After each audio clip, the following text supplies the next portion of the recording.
Hi Ultimate Gardeners, welcome back to the Ultimate Gardening channel. I'm Emmanuel, so the Ultimate Gardener. My goal is to help you guys grow in the garden industry and help you guys become an Ultimate Gardener. In today's exciting sprouting video, I'm going to give you guys an entire tutorial / plant information on the pink chiffon Rose of Sharon. Rose of Sharons are one of my favorite plants in the gardens because of the delicacy the bloom brings in the garden and the vibrant color it comes in.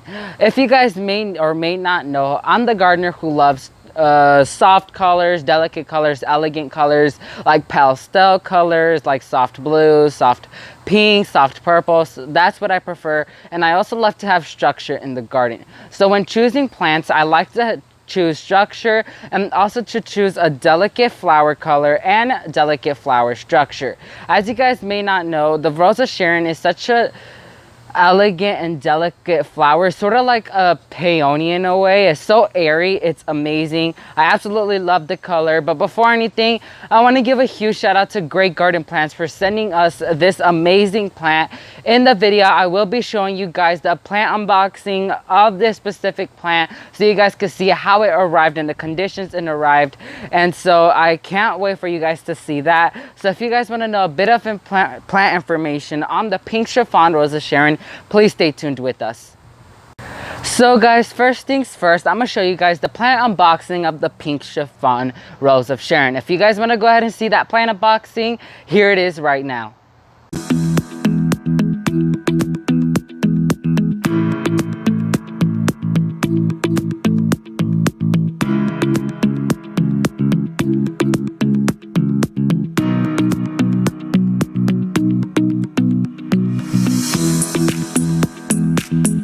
So guys, you guys already saw the unboxing video. This Rose of Sharon came in such in good shape, and I have two blooms here that are ready to burst open. I'm very excited to see how these turn out. So now we're gonna go ahead and jump into a full tutorial and the plant information.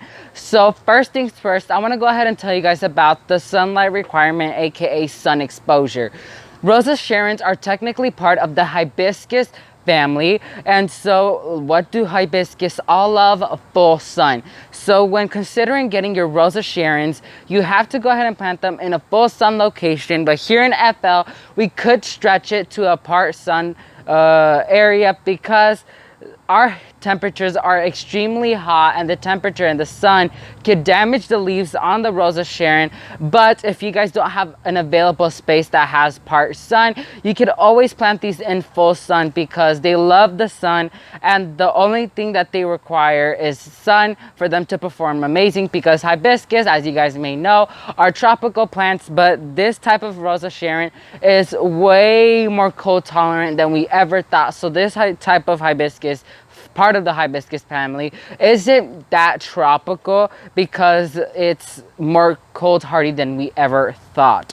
And so absolutely love this. Once again, you have to plant it in a full sun location. If you have an actual winter, for example, if you're in zones 8 and below, you plant them in a full sun location. But zones 9 and above, we have to plant them in a part sun location for they can stay happy and the sun does not stress them out.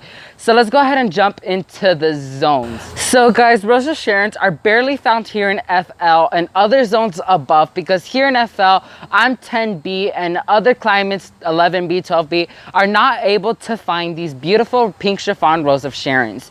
You might be wondering, why can't we find them?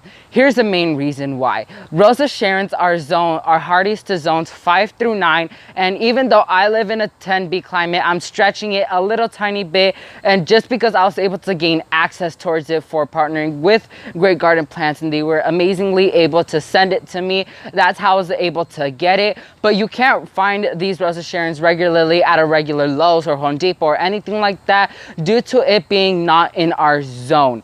But if you live in a zones 5 through 9, you'll be able to find these with ease, and they'll perform amazing for you guys. So if you find it, I highly recommend you snatch it because these are one to have in the garden. They're super elegant and super vibrant. And so let's go ahead and jump into water requirements. So guys, now it's time for water requirements. You might be wondering, or you might be thinking like, this is part of the hibiscus breed, they might want water 1 time every 3 days. Well, that's not the occasion in this point. Just because like the Rose of Sharon is part of the hibiscus family, which is not false information. It's not the standards like a regular tropical Florida hibiscus. This is a bit more cold tolerant, and they do require different water needs than regular hibiscus, because water, like regular tropical hibiscus, do like water because they sustain the enormous heat temperatures or hot temperatures of Florida, so they need the water to stay alive. But Rose of Sharons, just because they're very cold tolerant and they're not used to be planted here in FL or zones 10 and above, they do not require that much water. And so like Rose of Sharons are used to zones 5 through 9. The temperatures are not that hot here, and those zones actually do have a winter, so the Rose of Sharon doesn't require a lot of water. But the thing the Rose of Sharon does need to have when planting it is to have well-drained soil, because any type of Rose of Sharon does not like to have wet feet, especially if you have clayish soil.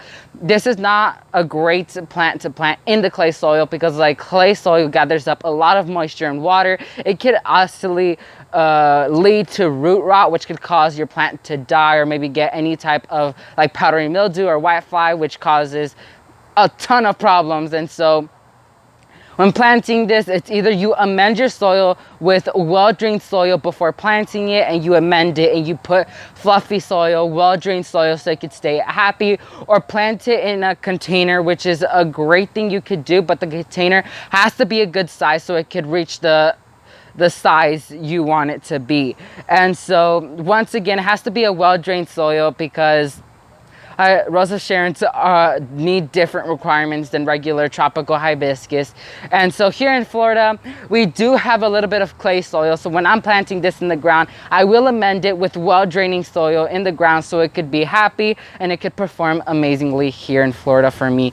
So yeah, let's go ahead and jump right into the height and width of this amazing plant. So guys, now it's time to talk about Rose of Sharon height and width. This Rose of Sharon grows pretty big, so I have to put it in an area where I would like it to grow this size. But of course, trimming is always an option for you could trim them to the size you want, because Rose of Sharons is that type of plant you could trim to the size you want. And if the size it gets to is the way more than you want it to be, you just trim it back and it's no big deal. But the official height of this pink chiffon Rose of Sharon is 8 to 12 feet in tall and 4 to 6 feet wide. That's a huge plant, you guys. So when planting this, if you want it to grow its full capacity, you have to have the area to plant them in there. But like my area is not the biggest, so I have to keep them trimmed. And so if you're that type of gardener that likes trimming and doing gardening work, then you guys could go ahead and plant it in an area where it's a little bit more smaller and you could keep up with trimming. But if it's in a bigger location, you could just let it be and grow to its full capacity, and it will anyway would perform amazingly. So once again, it's 8 to 12 feet high and 4 to 6 feet wide. Keep that in mind. So now let's go ahead and talk about trimming, which sort of ties into this topic. So guys, just like we talked in the topic before, size control always has to come with trimming if you're the gardener that likes doing that.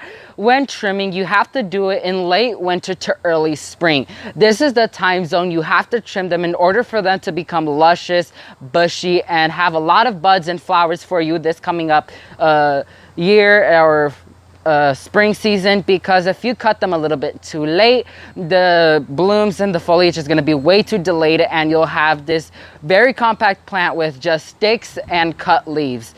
And if you do it too early, the frost could eventually get to your Rose of Sharon and end up killing it completely. So you want to do it late winter to early spring, where that time time zone is the safest for when you could trim your little tiny Rosa Sharon. Here, this Rosa Sharon is pretty small because of course when packaging it, they can't send me this huge bush already. So this has put on a lot of growth already, and it's covered in buds, and 2 of them are ready to crack open. So I'm very excited to see that grow. So once again, late winter to early spring is the time zone you have to trim your Rosa Sharons in order for them to thrive the following up spring season. Now let's go ahead and talk about fertilizing. So guys, now it's time to talk about the final topic, fertilizing.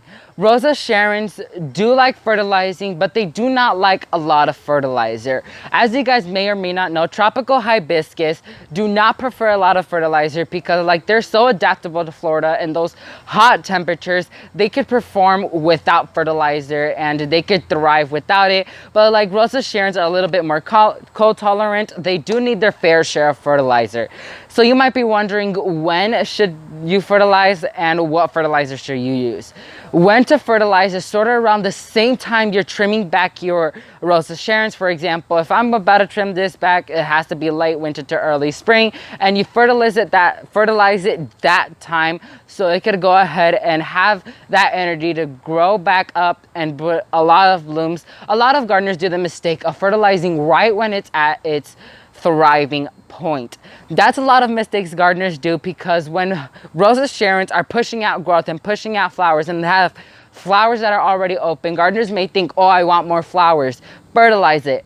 That's not the case, because when you fertilize your plant and it's already been fertilized or it has already energy giving it off, that's sort of something I like to call over fertilizing, because when over fertilizing, it could cause your plant to get under a lot of stress, because when fertilizing, the plant has to be sort of dormant in order for it to store that energy, for it could push new leafy growth and new buds for you guys the following of spring. But if you fertilize it right when it's in its like amazing thriving point, it could be a lot of energy right in the middle of that, and maybe it could cause like the buds to fall off and the leaves to turn yellow. And I sort of know that by experience, because when I was doing my own hibiscus, I would fertilize them right when they're in the thriving point, and sometimes I do end up killing them. So for you guys to have the safest possibility and the best possibility for your Rosa Sharon to thrive, fertilize it late winter, early spring for it to thrive and push leafy growth and new buds for you guys in the next coming up year.